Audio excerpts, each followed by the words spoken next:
Vous avez une PS4, une Xbox, un PC ou une Switch et vous cherchez un casque gamer aux alentours des 100 €, ça tombe bien, c'est pile le sujet de la vidéo du jour.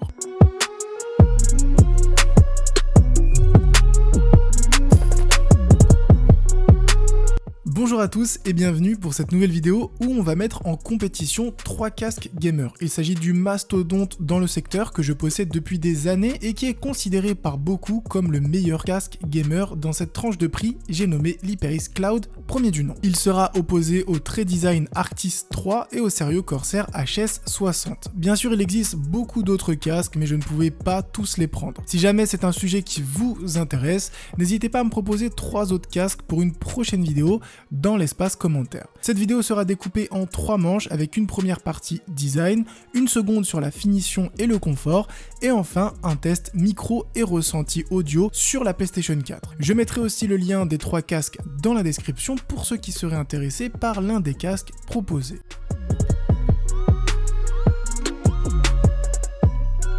Le design de l'Hyperix fait partie de ces styles sobres, simples mais tellement intemporels. Je possède la version noire et rouge et je trouve personnellement le casque très réussi. Le cadre est en aluminium, ce qui donne des effets de reflets brillants en fonction de l'éclairage et l'arceau recouvert de cuir avec des surpiqûres rouges est vraiment très classe. Le Corsair est un casque plus récent, mais si vous regardez de plus près, il reprend 2 caractéristiques design de l'Hyperix, notamment le cadre qui lui est en métal, mais qui possède exactement la même forme. Il reprend aussi l'emplacement et la forme du micro, sans compter le fait qu'il est lui aussi détachable. Niveau rendu visuel, c'est très réussi, avec un noir profond et juste quelques touches de blanc. Le casque est imposant et donne un certain sentiment de qualité. L'Arctis possède un design beaucoup plus atypique que les 2 premiers, et avec ce genre de design, souvent, ça passe ou ça casse. C'est pas comme le Corsair qui peut vraiment convenir à la majorité des gamers. Là, on a quand même un casque qui prend des risques et qui ne va pas forcément plaire à tout le monde. J'ai personnellement choisi de prendre le blanc glacier et je trouve qu'il est magnifique. Bien sûr, ça reste mon avis totalement subjectif, mais pour moi, chaque petit détail, que ce soit le micro rétractable ou le serre-tête inspiré de l'univers du ski, ajoute au casque ce petit côté fou qui me plaît. Vous l'aurez compris, pour cette première manche, mon point ira à l'Arctis 3 pour son design atypique.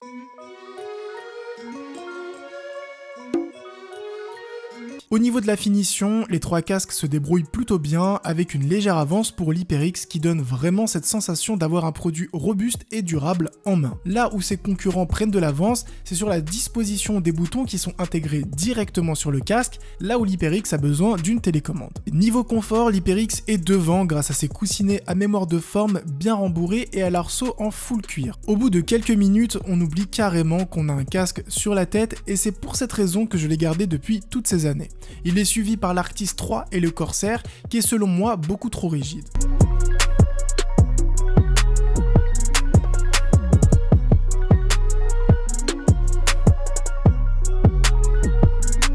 Le Corsair n'est pas le plus confortable, mais c'est celui qui propose la meilleure qualité de son en 7.1 via l'adaptateur USB fourni dans la boîte.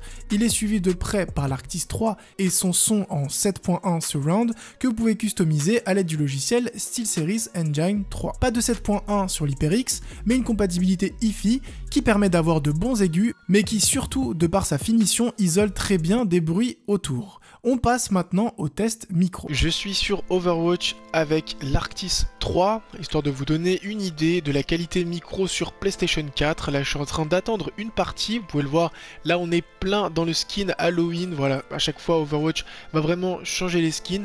Le problème de ce jeu, c'est vrai que ça met pas mal de temps à trouver une game. Je sais pas si c'est à cause de Fortnite et tous les Battle Royale qui ont fait que voilà, pas mal de joueurs se sont un peu dispersés sur les FPS, mais là on va passer sur la map Oasis et je vais changer de casque. Là j'ai changé de casque, je suis passé avec l'Hyperix, donc je vais prendre Soldat 76. Du coup vous pouvez aussi entendre la différence entre l'Hyperix et l'Arctis 3, sachant que l'Hyperix possède une petite mousse de protection sur le micro qui va normalement permettre d'absorber tous les petits bruits de fond, etc. qui normalement devrait lui donner une meilleure qualité audio. Je vais maintenant changer pour le dernier casque, donc le Corsair. Et j'ai changé de casque, on est passé avec le Corsair HS60. Du coup c'est la première fois que je teste ce casque, donc je ne sais absolument pas qu'est-ce que ça donne. Bon là on vient de faire un premier kill par derrière. 2 kills, ça va être chaud. Bon là, je pense que je vais me faire fumer. Je vais essayer de me barrer. Hop. Compliqué, compliqué. Je sais que moi j'ai un... 3 kills. Là, je vais remettre un peu de soin. Moi j'aime beaucoup Soldat 76. C'est vraiment un perso... Bon, certains vont dire qu'il est cheaté, etc. Mais moi je le trouve vraiment sympa. Comme vous l'avez entendu, les 3 micros vous permettent de communiquer avec vos amis de manière claire en supprimant la majorité des bruits. Je vous invite à réécouter les différents micros plusieurs fois, car entre l'HyperX et le Corsair, il y a débat. D'un côté, le micro de l'HyperX est plus net et filtre beaucoup mieux les bruits autour grâce à sa mousse, mais le Corsair ne se laisse pas abattre avec un son un peu moins net mais plus présent. Quant à l'Arctis 3, le micro est en dessous avec notamment une détection trop forte des bruits de bouche ou de la respiration.